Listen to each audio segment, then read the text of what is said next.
Speaking about deep brain stimulation today, right? So, and I want it to be interactive, so yeah. Okay, you guys ready to get started? Yes. Okay.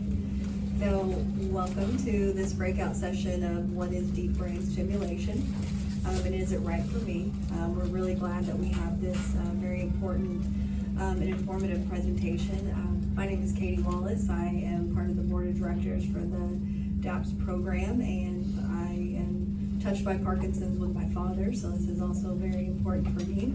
But it's a pleasure to introduce Dr. Frederick Hitti. Dr. Hitti is an assistant professor in both the Department of Neurological Surgery and the Department of Psychiatry, at UT Southwestern Medical Center. He specializes in neuromodulation, a treatment approach used for conditions such as epilepsy and movement disorders that include Parkinson's, essential tremors, and dystonia. He received his medical degree and his Ph.D. in neurobiology and behavior from Columbia University in New York. He then went on to complete his neurosurgery residency and fellowship in functional neurosurgery at the University of Pennsylvania. Dr. Hitti joined UT Southwestern faculty in 2022 and is an active member of both the American Association of Neurological Surgeons and the Congress of Neurological Surgeons. So please join me in a warm welcome for Dr. Hitti.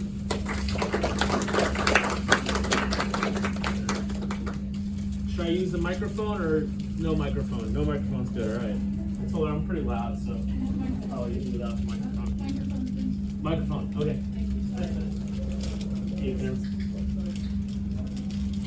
Hey, can everyone hear me okay? Yes. All right, great.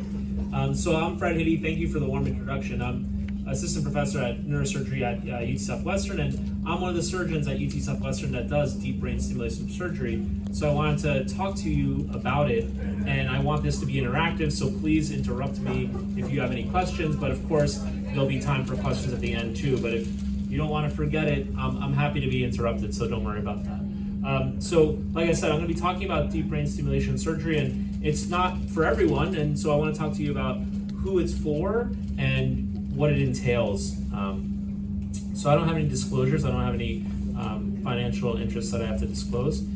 So an overview of the talk. So I'm going to, again, like I said, just go over what it is, and then we're going to go over what we can treat with deep brain stimulation, or DBS. You'll hear me use the shorthand a lot, the acronym DBS a lot. How do we do the surgery itself? And who is it right for, like I said. And again, we're gonna leave time for questions at the end, but happy to take questions as they come up. So a little bit of a history about this. How did we get, who got the bright idea to put a wire in the brain to treat disease? This is a short diagram of the brain that basically shows the brain circuits that are involved in Parkinson's. And actually, before we started putting wires in the brain, the first step was actually realizing that some patients with a small stroke in a part of the brain, actually their Parkinson's got better, interestingly. And so in the old days, we used to actually try to recreate that. And people noticed that, instead of actually recreating that, we call it a lesion, where we burn part of the brain, that maybe instead we could just put a little wire with a little bit of electricity to try to treat the same symptoms without having more side effects. So this is kind of a history of how we got here. So 1948, we call it lesioning, when we make a little area, we burn a little area of the brain up. And so that's because we think that that's the area that's causing the problems, the tremor and the slowness and the stiffness. And so if we take that area out of the equation, that would help. And that was kind of the only thing we had back in those days. But then we had the discovery of L-Dopa or Cinemet, the medicines that work really well for Parkinson's. And so that fell out of favor, that lesioning, where we took that little piece of the brain out because the medicine was just so good. But we know that medicine is not perfect. And so people said, well, there's a lot of problems with the medicine. It doesn't last all the whole day. We have peaks and valleys with it. We have some side effects of the medication. And so people said, okay, can we try lesioning again? And so the way they did lesioning in this era was they would actually put a wire in the brain and turn the electric current up so high that it would burn that area. But then people realized that, hey, what if we don't turn it up so high? What if we just turn the electric current a little bit on? And they noticed that people would get better if you didn't burn that area. You could just turn the electric current on. And so that's how DBS was invented. And then so that's been used since you can see here in 1987. It really became FDA approved in the 90s, and so but it sounds very space age, I tell people, but actually we've been doing this for decades, and so again, it's like a pacemaker for the brain. We've had pacemakers for quite some time, and now we have pacemakers for the brain, these deep brain stimulators. And then I also put here, it's more relevant for people with essential tremor. So most of the people here are familiar with Parkinson's disease. There's another disease called essential tremor, and the reason why it's called essential is because that's the only symptom they have is tremor. Parkinson's patients have a lot more than just tremor, and some Parkinson's patients don't have tremor at all, actually. Parkinson's can be very different from patient to patient. But when everyone thinks of Parkinson's, a lot of times they think of tremor, but a lot of patients don't have that. Essential tremor is tremor by itself.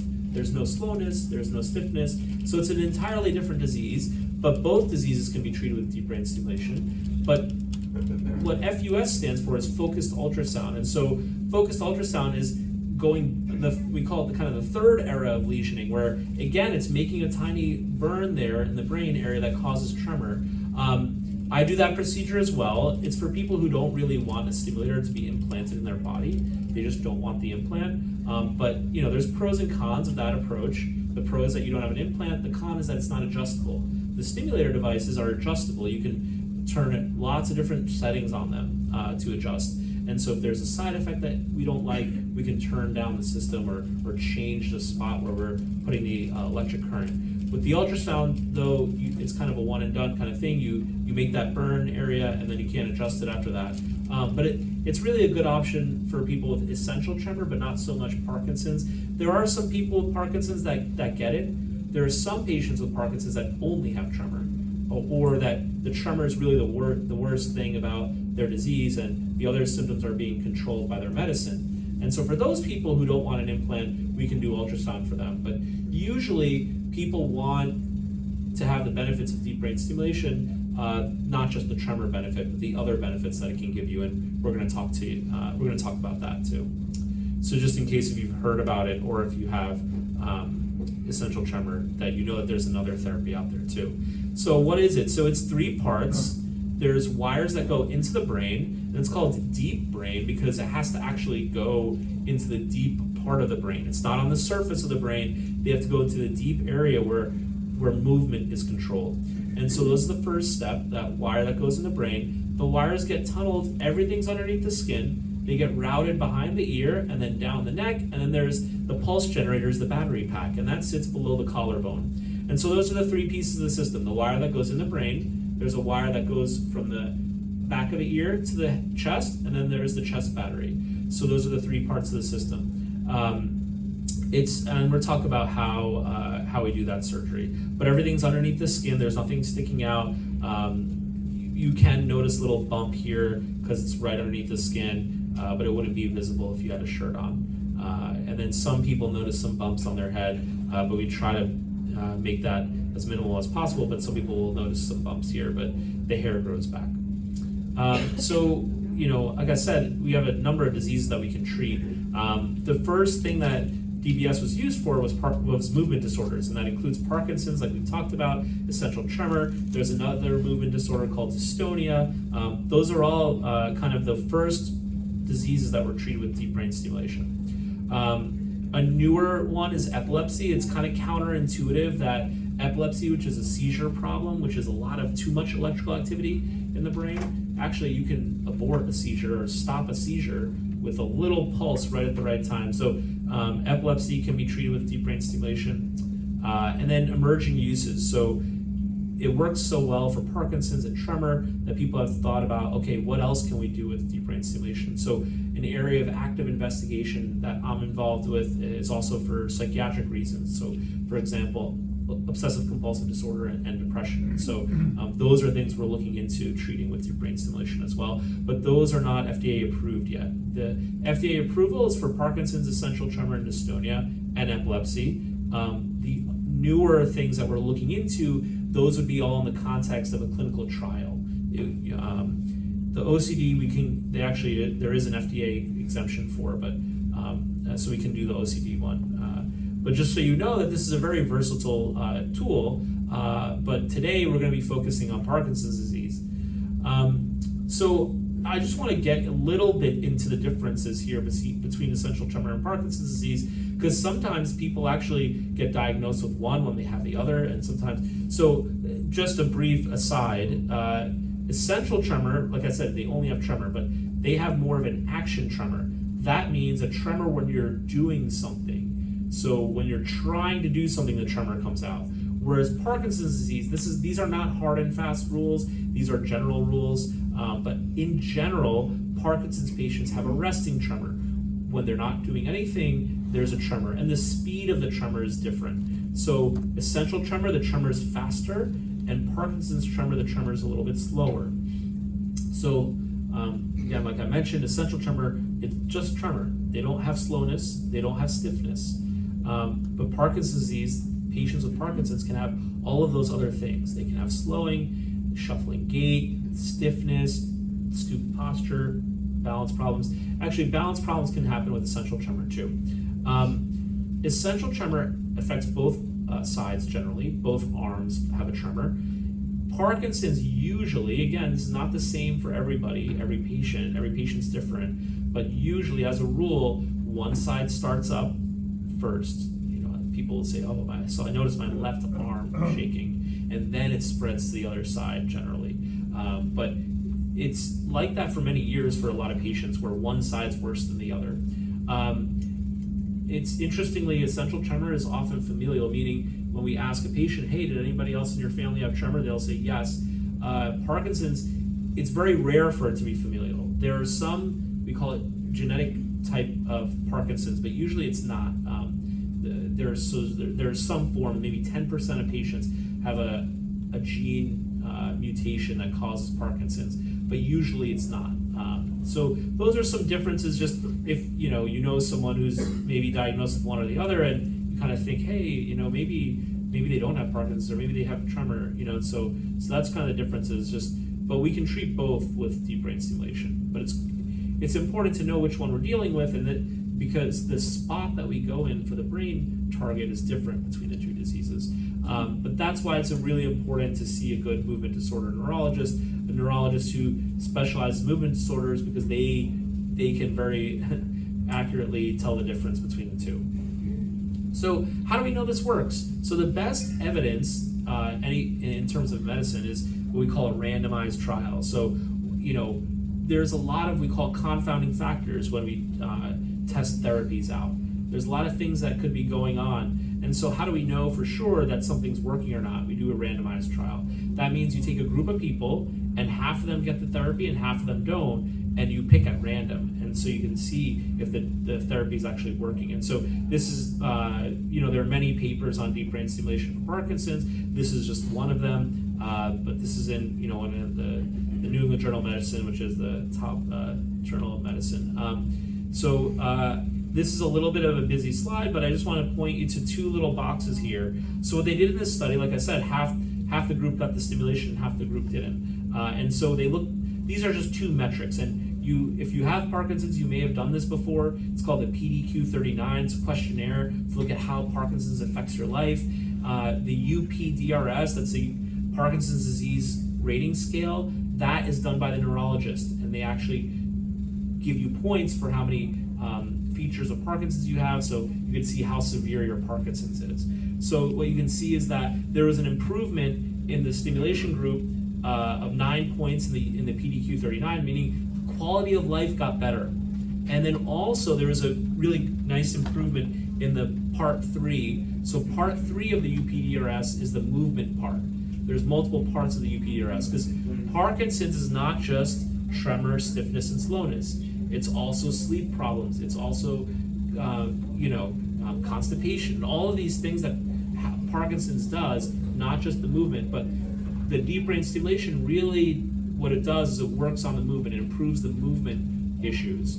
And so that's the part 3 of the UPDRS. So you can see that those patients had a 20-point improvement, whereas the medication group didn't have any improvement from baseline. And so, again, randomized trial is really good evidence that this is working. And we could see this plainly when turn the device on and off, you could see someone immediately stop tremoring. And so, it's very obvious, but here, we had a definitive proof that this is a good therapy.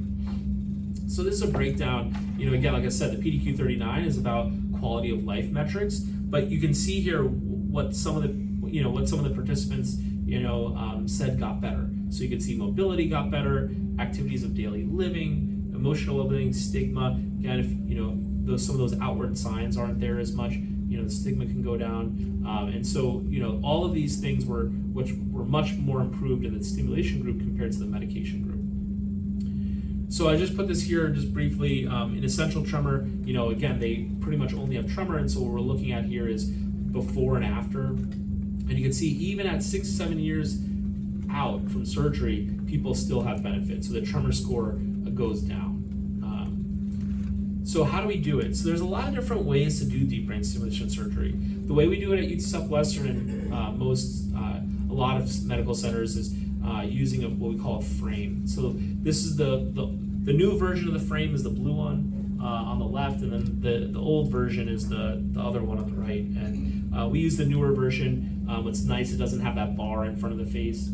So the face is completely open. And so what this allows us to do is it does two things. It holds the head in place. The head can't move while we're working because the wire's got to go in a very particular area. And it also allows us to have a kind of GPS system to know exactly where to go. And so it attaches, it's temporary, it attaches the day of surgery.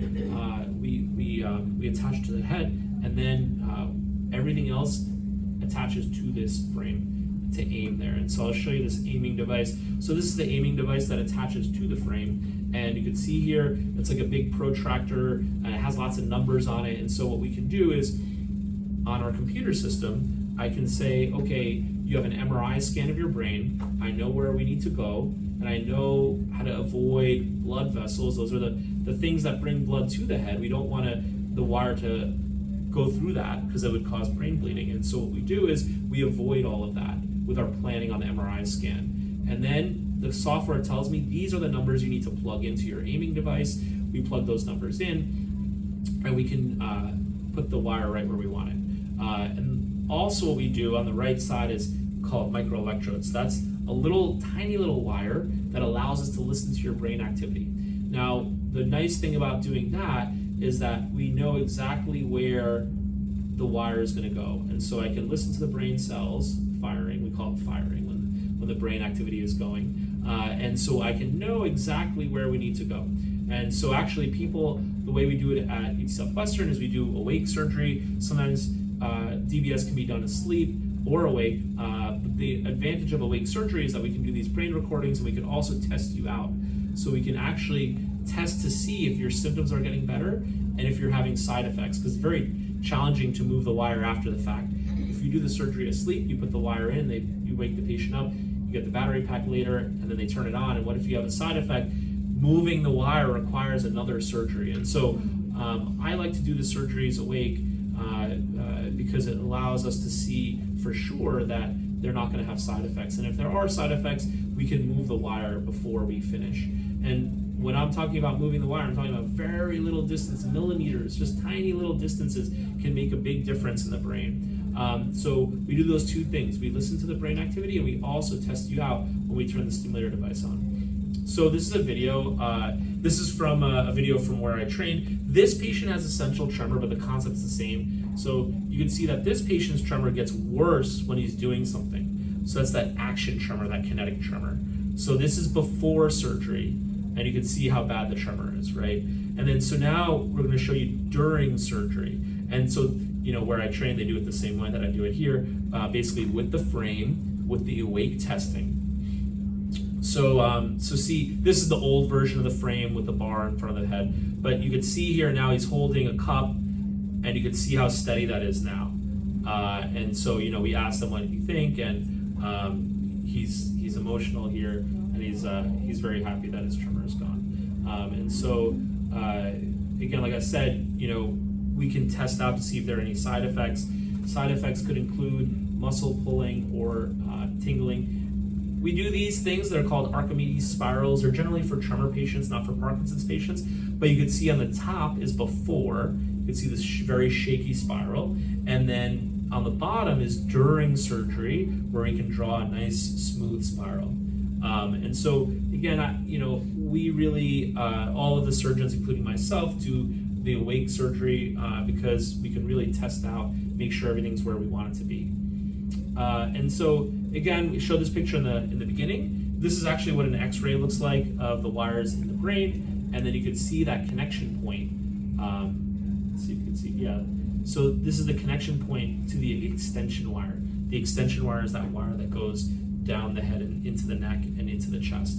So the way we do it here, the way we do it at UT Southwestern is we do a two-part surgery. So the first part is where you get the wires placed in the brain. And so that is, you come in, we put the frame on, we get a CAT scan, you come to the operating room, we put you to sleep a little bit, not completely asleep, but if you go completely asleep, you need a breathing tube. So what we do is we get you asleep enough so that you won't feel anything, but we make 2 small cuts, 2 small holes, and then we put the wires in like we talked about, and then we test you out like we showed in the video. And then after that's done, and we're happy with where the wires are, then we put you back to sleep, we tuck the wires back here. And then 1 to 3 weeks later, you come back for the battery surgery. That surgery is done asleep, and you leave the same day. We put the wire from here to here, and we put the battery back underneath the collarbone. That first surgery, we put the brain wires in, people stay just 1 night overnight. We just make sure everything's okay, but it's 95% of people just stay 1 night. So, again, I'm going to talk about essential tremor a little bit just in case people know people with essential tremor, or sometimes, again, people with essential tremor are at Parkinson's events because maybe they've been diagnosed with Parkinson's, but they don't actually have it. So, again, we want to talk about who's a candidate. So this is for essential tremor.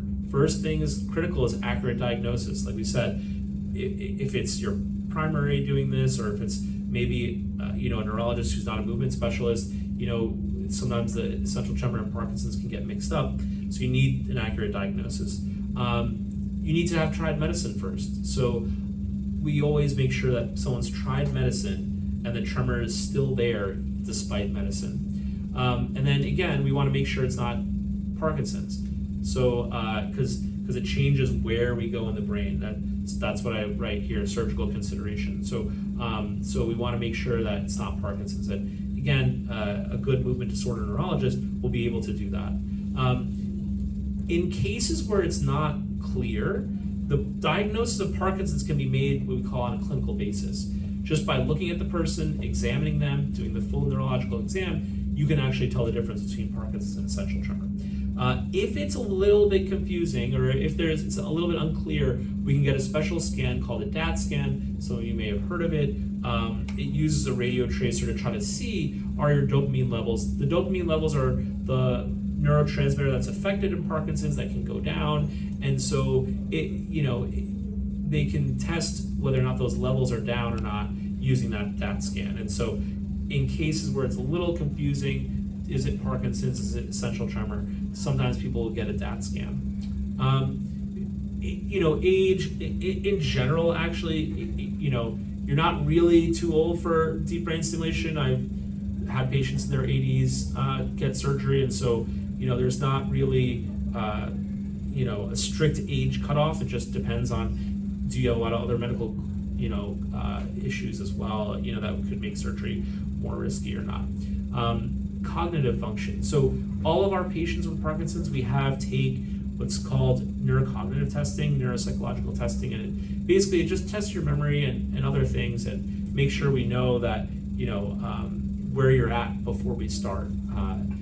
But someone who's severely has a lot of cognitive decline, we might not do surgery for them. The surgery itself does not really typically induce cognitive decline, but we want to make sure that someone's going to be able to tolerate the procedure. So we do get that testing for everybody. So who's a candidate from the Parkinson's side? So again, you want the diagnosis to be right. So good neurologist who diagnoses you correctly.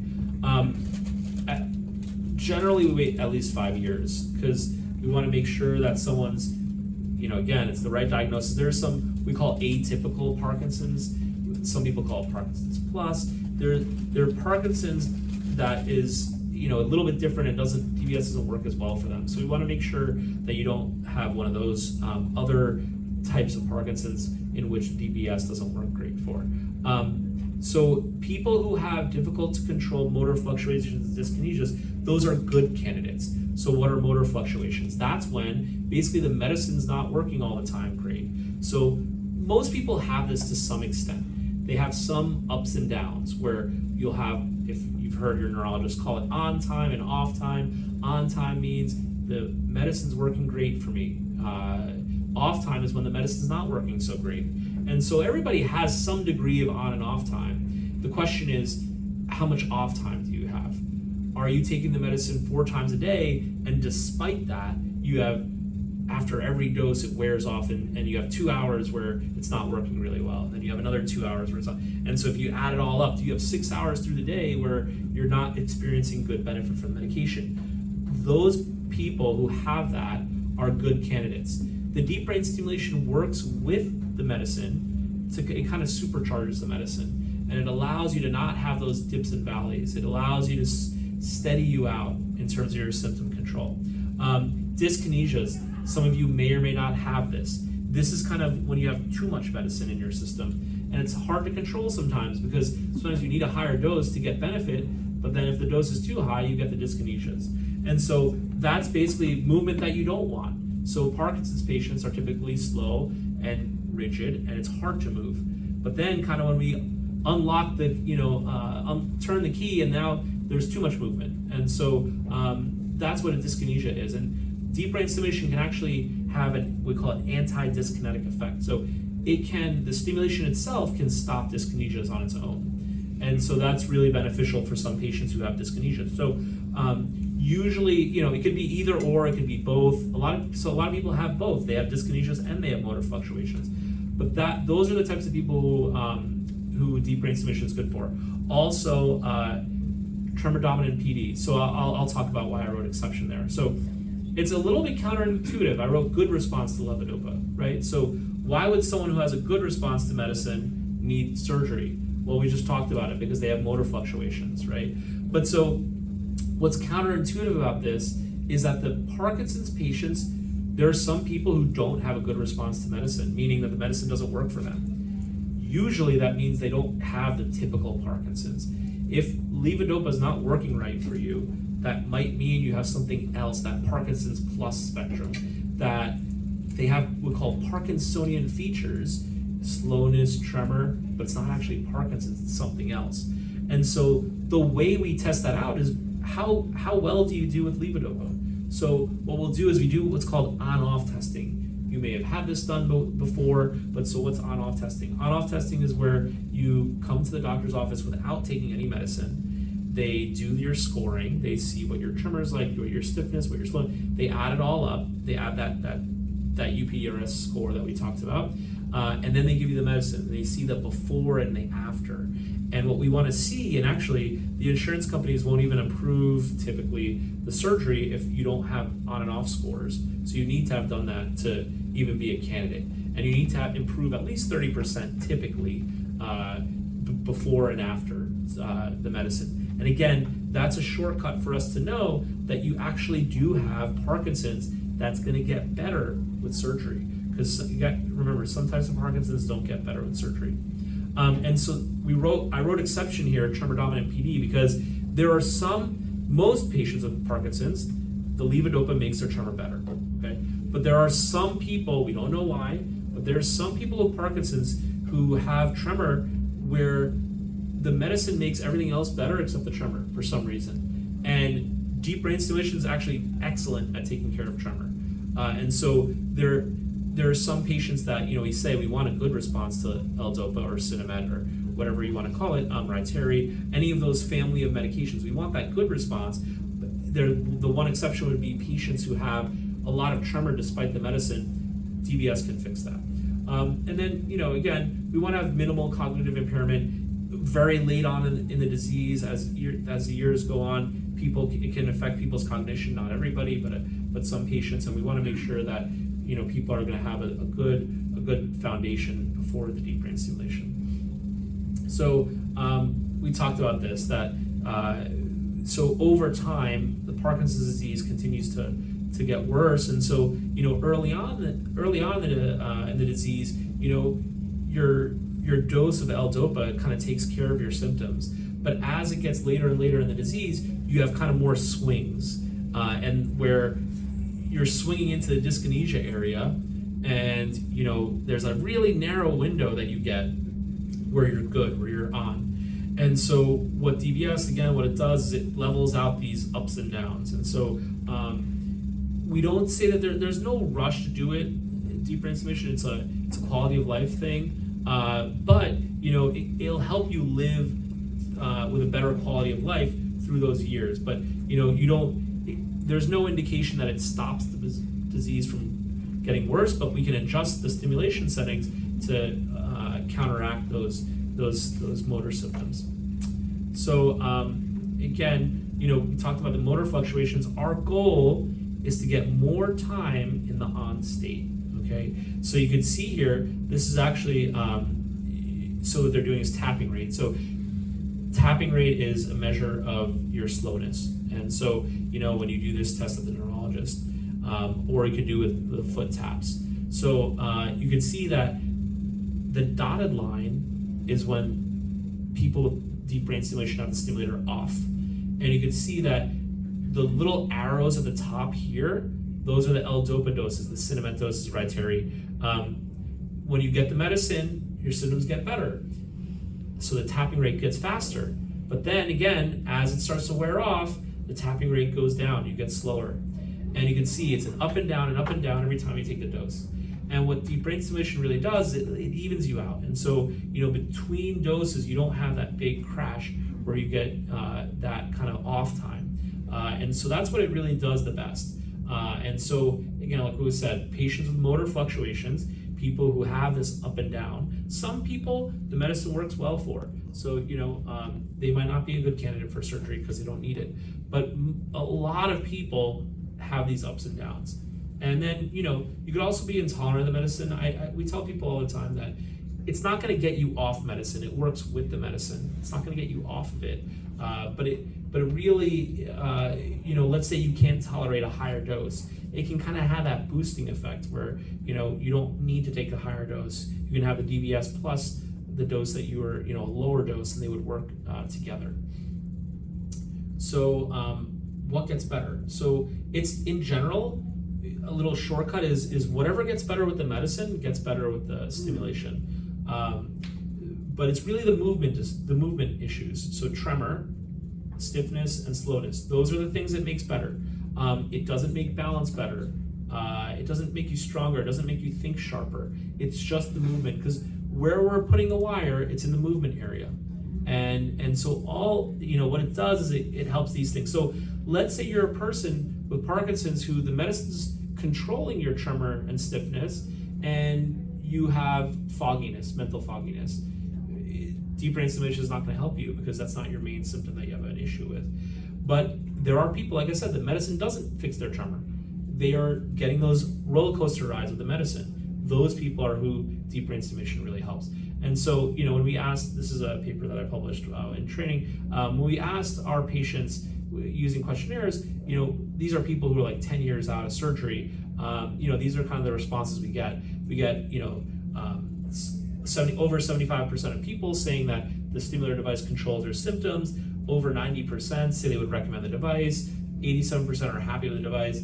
And so, this is really, it's hard to find someone who doesn't like their system. And really what that is it's good patient selection. We want to pick the people who are going to benefit from surgery, and that's the critical part, and that's about having a good team.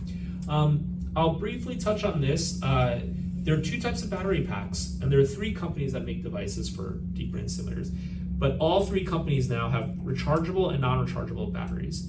The nice thing about the rechargeable batteries, it lasts 15 years. The non-rechargeable lasts about 4 years. If you have a non-rechargeable system, you would just get a surgery where we would replace the battery pack.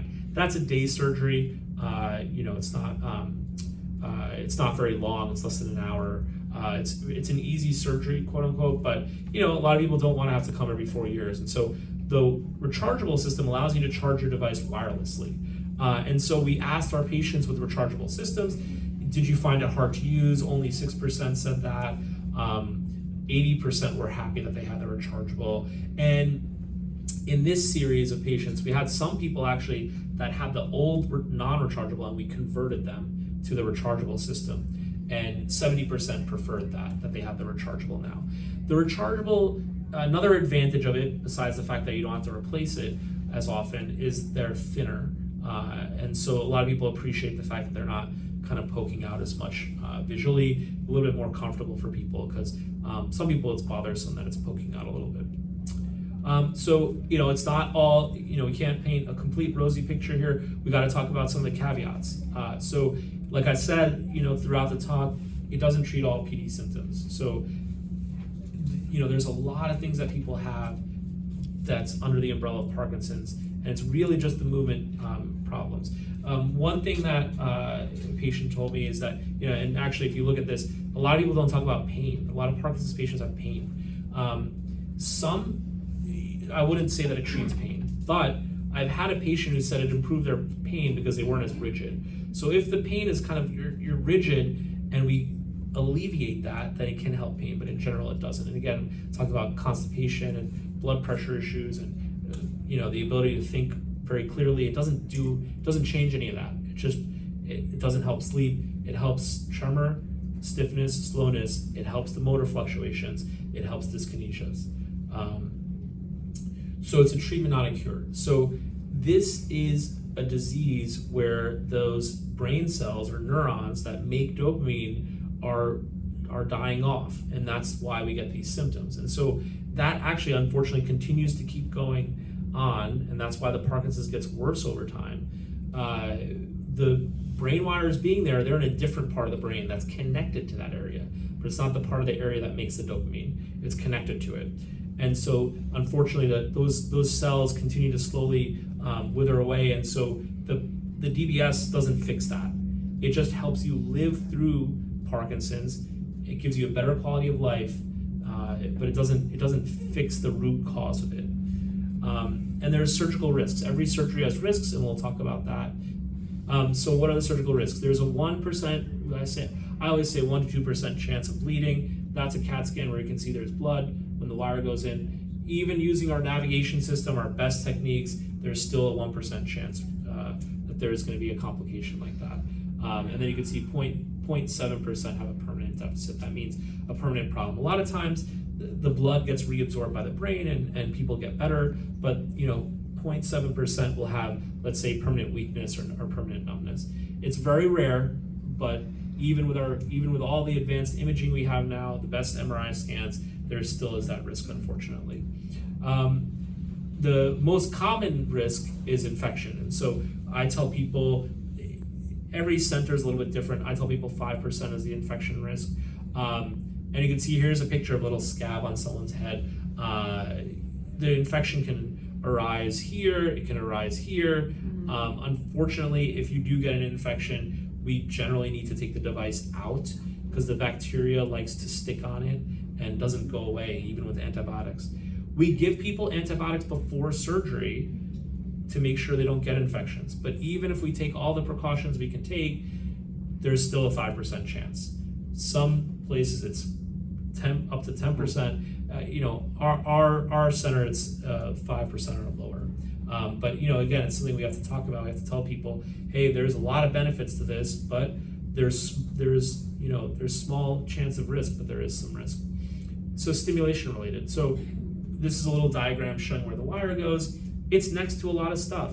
And if we keep turning the stimulation up, you can get contractions, you can get eye deviations, these things. But then the good thing about the stimulation-induced side effects is that we can just turn the device down or turn it off. We can take it out. All of it's reversible. So in summary, we really think that it can be a life-changing therapy. And if you talk to people who have it, they'll tell you that. It has a long track record of success. Like I said, it sounds very new, it sounds very space age, but we've been doing this for decades. and so we kind of know how it works. We're making improvements along the way. The batteries packs are getting a little thinner. The wires are, we have more spots on the wires now. There's a lot of different innovations that are happening, but the core of the therapy is the same. We provide a small amount of current to that area of the brain to stop the symptoms. And so this is not just a one person, it's not a one-man show here, it's not just me. It requires coordination, because I will put the device in, but you need someone who knows how to program it, and a good neurologist who knows how to program the device, because it's complicated to do that. So there's actually a lot of different settings on it. Not only are there multiple spots along the wire that they can choose from, but there's different intensities, amps, and different frequencies, hertz, and pulse width. So if you add all of those, millions of combinations, but we have things that are helping the neurologist. There's a lot of experience involved in that programming process, but also now they're coming up with new ways of helping the neurologist program the device using computer tools that they can say, okay, this is the spot to go to. But it really requires someone who knows how to do this. There are plenty of people in the DFW area who are good neurologists who know how to do this. But again, it requires coordination between the surgeon and the neurologist. So I'm happy to take any questions. Yeah. Yes. I have a question. We actually met with you about a couple weeks ago with Dr. Sharma. So my Parkinson's is right-sided right now. So if we choose to do it within the next 6 months, because we're having so many dyskinesia and medicine problems, are you only treating my right side at this time, or is there one wire just treating the right side because it's only right side dominant now, or how does that work? Because it hasn't gone over to the other side. Yeah, it's a great question. So there are some people where we will. So it's a little bit funny, but the one side of the brain controls the other side of the body. So the right brain controls the left arm, and the left brain controls the right arm. So like we said in the very beginning, Parkinson's usually affects people worse on one side than the other side. And so there are some patients who will get one side only. It's a patient by patient discussion, and that's why we have, so at UT Southwestern, we have a meeting every month, and we talk about we have something called dual clinic, which means that you see the neurologist and the neurosurgeon together, which is unique to our center. And that's really helpful because, again, you need someone who's going to program the device and you need someone who's going to put it in, and they both need to know what they're doing. And so it's nice to agree upon this is a good patient for surgery. But so we will discuss, that's one of the big things we discuss is, should we do both sides or should we do one side? It's a patient by patient decision, but the general shorthand is, if someone is young, we know that inevitably it will go to the other side. So a lot of patients will say we'll do both sides to get you ready for it. If you said, okay, my other side's fine, we can do one side and add the second side later. So we can have that flexibility to do one side at a time or do both sides. Some patients with tremor, essential tremor, for example, they'll get one side only because they only want their right hand because they're right-handed. But you can do one after the other. It's a little bit easier from the patient standpoint usually to get one surgery where you get both wires and you don't have to come back.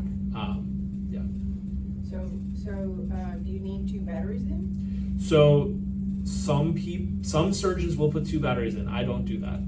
I put 1 battery in. And the wires just go. So generally what happens is, so if you're getting both sides, we'll put the wires in the brain, and then they both get routed to the same side here, and then 1 battery pack. The battery pack has 2 spots, and it can take 2 wires. Actually, some battery packs can take 4 wires, but I see that he's back there. But so anyway, 1 battery pack all the companies, 1 battery pack can control both sides. It's only 1 battery pack.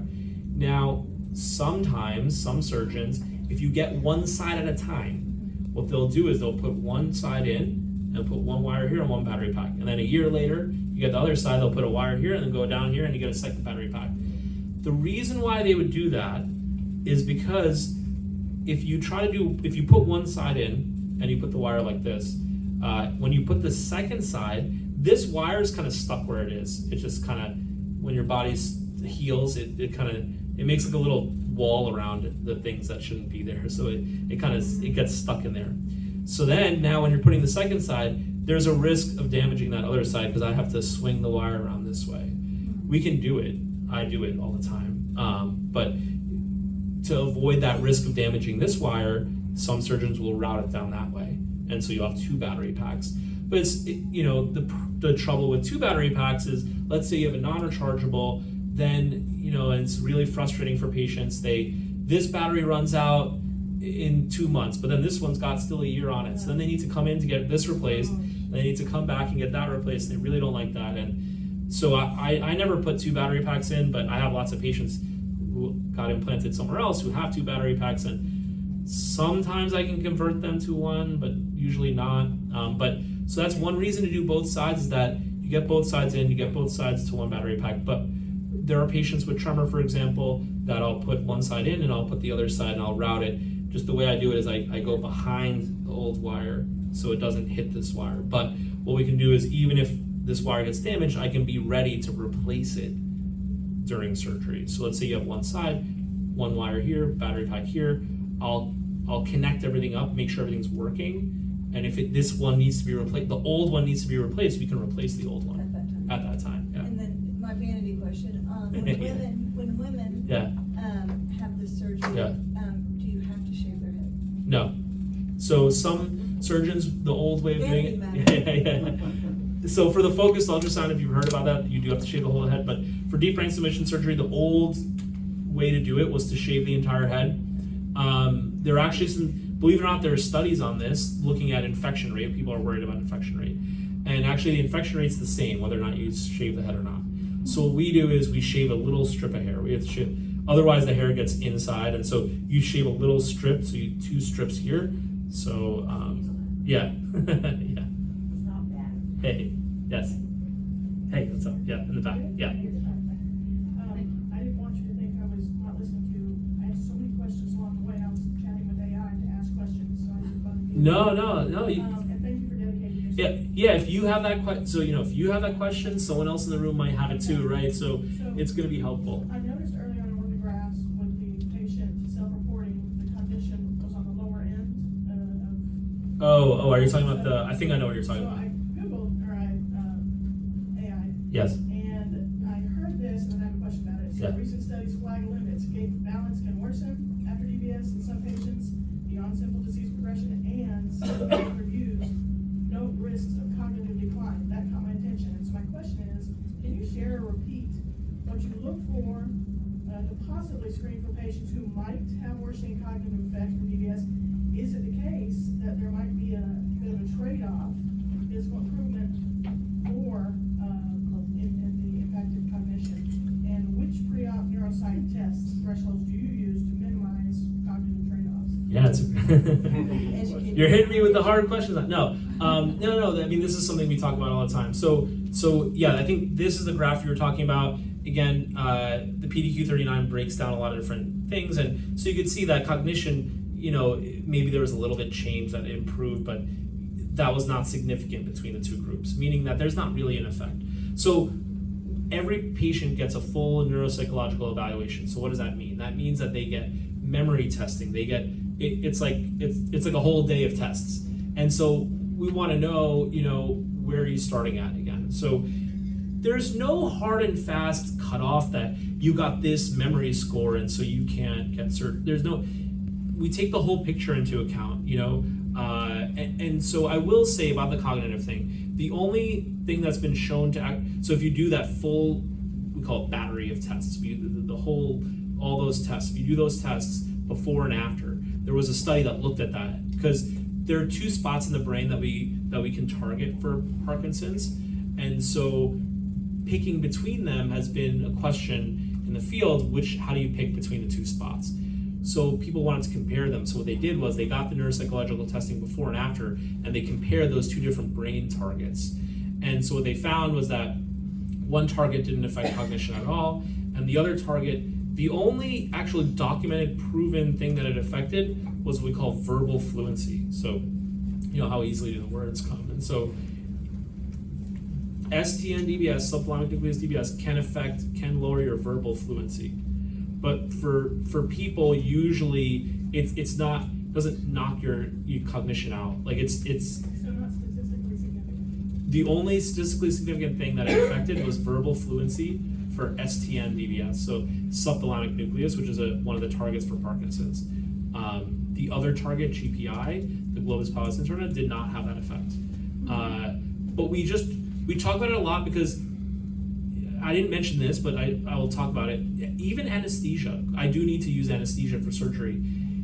Even anesthesia can set people back. Even people without Parkinson's, right? They can feel a little bit dull from anesthesia, and it can take some time to go away. Generally, people tolerate just fine. We use very little, and they tolerate just fine. I have had a few, maybe 1 out of 50, who will have a prolonged effect from anesthesia.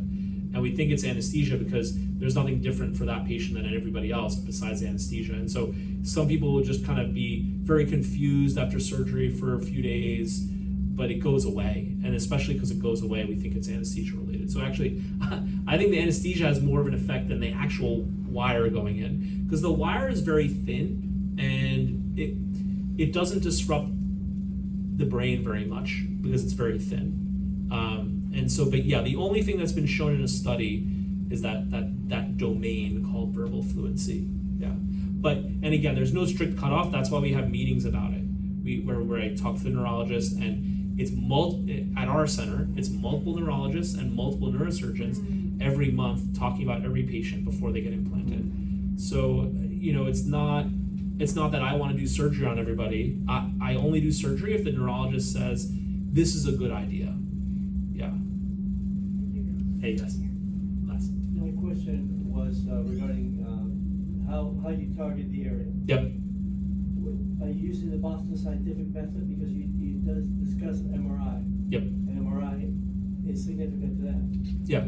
So every patient, no matter what device they get, gets an MRI scan that's very detailed because it allows me to find that area of the brain. And so everybody gets targeted that way. So basically, I pull up their MRI scan. I have a system a computer program that I use, and I say I want to go here, and then I say okay, I want to get there safely. So then I basically move the wire, or we call it a trajectory. That's basically how I'm going in, and I move that trajectory around until I find an area that's safe to go in. And so for every system, no matter what manufacturer, I do that.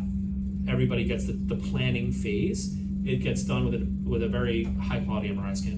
What Boston Scientific has is they can take the scan after surgery and merge it with the MRI scan, and then the neurologist can see on their iPad where it is in the brain. So that's the difference with Boston. So they can look at their iPad and say, okay, the wire is here, and they can see little bubbles of the different parts of the brain.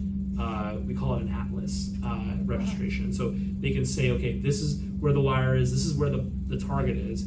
I'll pick that spot on the wire. So that's one of the features of the Boston system, is that they can use the post-operative imaging, the imaging that you get after surgery, to say, okay, this is the spot we should go. Sorry. What about adaptive? Yeah. What do you think of that? That's a different company.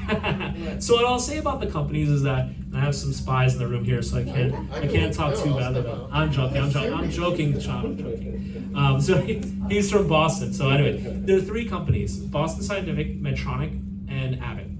They all have kind of different features that they, kind of different, I call it claim to fame. So, Boston Scientific, their new innovation is having multiple spots on the wire.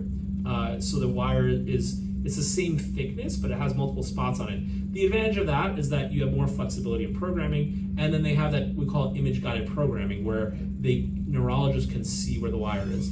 Medtronic has what we call brain sensing, where it actually can read the brain activity, and then the neurologist can respond to that. And now their system just got updated so that the stimulation can be changed depending on the brain waves. So it can read the brain waves, and then it can change how it's stimulating. We call that closed loop stimulation. So right now, the evidence is that the closed loop stimulation, it may reduce battery life, but we haven't shown definitively that it'll help symptoms improve more. They're in the works of looking at that to see, hey, generally what people have is we turn it on and we leave it on all the time.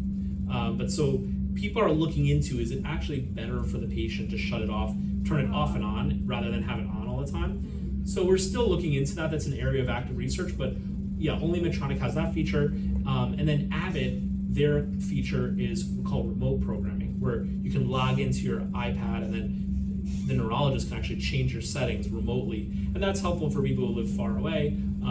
So other companies are talking about getting that feature too. So, and then they have the smallest battery pack. So I implant all the systems. The way I look at it is I want to implant whatever the neurologist is most comfortable with, because they're the ones programming. So I want them to I want to unleash their potential. So the systems, all of them have a brain wire, all of them have a wire from here to here, extension wire, and all of them have a battery pack. So the surgery itself, the steps of it are the same. They have slight differences in the way that it holds the wire, and very, very minor differences. But for me, the biggest difference is who's going to be programming, because they need to be comfortable and confident with it. So the neurologist says, I like this system for whatever reason. They like image-guided programming, they like having more spots, they like adaptive. Whatever the neurologist wants is how I look at it. Some surgeons are like, I need this device, but I do whatever the neurologist wants. Yeah, hey, what's up? I'm just going to interject. That was an amazing job of being his expertise of actually knowing it inside and out. And I'm not sure every surgeon, even though they're brilliant, understand it as deeply as Dr. Hitti, the way he explained everything. So, very nice work. Very fair with all. Yeah, very fair. I'm trying not to. Hey, yes, Molly. This is a far-fetched question, but what I've heard you say is that it only affects, deep brain stimulation affects motor symptoms. Correct. Do you think there will be a time in the future when you can send a wire that will also affect either balance or non-motor symptoms? Let's see, like impulse control. Yeah. Do you think that's in the works? So I think we're going to get at that when we try to do some of our psychiatric indication research. So we know other parts of the brain aren't so we have deep brain stimulation for OCD, and right, because some people have compulsion and stuff. So yeah, it would be a different part of the brain. Yeah. And so, but could we have 4 wires instead of 2? Yes. So for example, we have a depression study at UT Southwestern right now where we actually put 10 wires on each side, believe it or not. And then people stay in the hospital for 10 days, and we listen to their brain waves, and we record the brain waves. And then we're trying to figure out what's the best spot to go. Sure. And then we take most of those wires out, but we leave 4 in. So these patients have 2 per side. And so it's possible in the future that we will end up with a system where we'll say 1 wire for the motor symptoms, 1 wire for the non-motor symptoms. We're not there quite yet, but I could envision that we're already doing that. We're already doing multiple wire. And some patients will have that also even for their motors. So let's say someone has Parkinson's with really bad tremor, and we put the wire in one area, but then they still have tremor. This is very rare, but there are some patients where we'll put a second wire in to fix the tremor in the tremor spot of the brain. But that's rare. But so yes, we can do multiple wires. Where I see this going, so the non-motor stuff, I think we got to get at the root of the problem, which is those dopamine cells dying. So this is investigational, but stem cell therapy is kind of seeing a resurgence. So we are in talks with a couple of companies about being part of a couple of different stem cell trials. It's not tomorrow, but maybe it's a couple of years away. Some people ask hey, should I just wait for that? It's totally person dependent. So I wouldn't count on that working. So there are some studies that just got published that show some promise, but I think the non-motor stuff, hopefully when we get restorative therapy where it's actually treating the underlying disease, that the non-motor stuff gets better with that. That's kind of where I see it going. And there's also something called gene therapy where we inject little alter the genome, and so there's these are things that I'm interested in. That's kind of the next. That's kind of the future, in my opinion. But if let's say the stem cells don't do anything, they don't work. then maybe we will be at a situation where we'll put one wire in, and again, every patient's different, right? So maybe it's like, okay, we know if you have a balance problem, we'll go here. If you have a sleep problem, we'll go here and put 2 wires in. That's possible. We're not doing it right now. Thank you. You're welcome. Yeah. Hi. My husband is a DBS patient and Dr. Hitti has been our surgeon. So really vouch for him, he's great. So 2 questions, doctor. Between Boston Scientific, Abbott and Medtronic, what's the battery life? Yeah. And what happens after those X number of years, what do we do? That's my question 1. And question 2 is piggybacking on her question, stem cell and gene therapy, which obviously are under clinical trials now. Are we looking at a cure or are we looking at symptom management? Yeah. So we'll talk about the devices first. So they last about the same. So if you have a non-rechargeable battery, they last about the same. The different the rechargeable ones, we think that they last. So they haven't actually been around long enough to see them like go bad. So the thought is that they last 15 years. The rechargeables. All 3 of them for the most part, but we haven't even gotten to 15 years yet. They haven't been around for 15 years. So the thought process is they can actually probably last even longer. It's literally like your phone where it will hold, over time, it'll hold less charge. So you'll need to charge more often. So let's say you're 20 years out and you need to charge every day instead of every month. We could get in that kind of situation. But the surgery to change a battery pack is very easy. It's very straightforward. It's a day surgery. It's just here. There's no brain part. You're just opening up the chest incision and swapping this battery. You're not doing anything to the wires. No. We basically unplug the wires and then we put them into the new battery pack. So. And does the adaptive system actually reduce the battery then? Theoretically, the adaptive system, because it's turning it off occasionally, the battery will last longer. So it's like a hybrid car. Yeah, kind of. It's not recharging it, but yeah. So yeah, but all of the different manufacturers, we believe that their rechargeables last 15 years. But yeah, we haven't even gotten to that point. Basically, at a range of 46 kilometers, I'm definitely looking for what another surgery after. Not surgery, Just the battery change. Yeah. It's not easy to go through the awake testing and all that, I can tell you that, but it's kind of worth it in the long run, in my opinion, and the patient's opinion too. The battery surgery, you're asleep the whole time. It's just and a lot of times actually we don't even need to use general anesthesia. We can just use numbing medicine here, and we can take the battery out even without putting you fully asleep. Because when you've had surgery before and when you've had any kind of cut, it kind of numbs the area a little bit, so you kind of can't feel it as much. And so a lot of times we'll just be able to swap the battery pack out with just numbing medicine here and a very slight dose of anesthesia. But the surgery change out, you leave the same day. It's less than an hour long. It's pretty straightforward. Yeah. Move to the next thing. Okay. Yeah. All right. Is there a typical recovery time for most folks from the surgery? Yeah, so you leave the hospital the next day after the brain wire implant, and then 2 weeks later, on average, you leave the same day after the battery implant. So there's no particular restrictions that I tell people to do other than just no going in a pool or something. I don't want the incisions fully submerged, but you can shower immediately, but just no pools for 6 weeks. What about travel?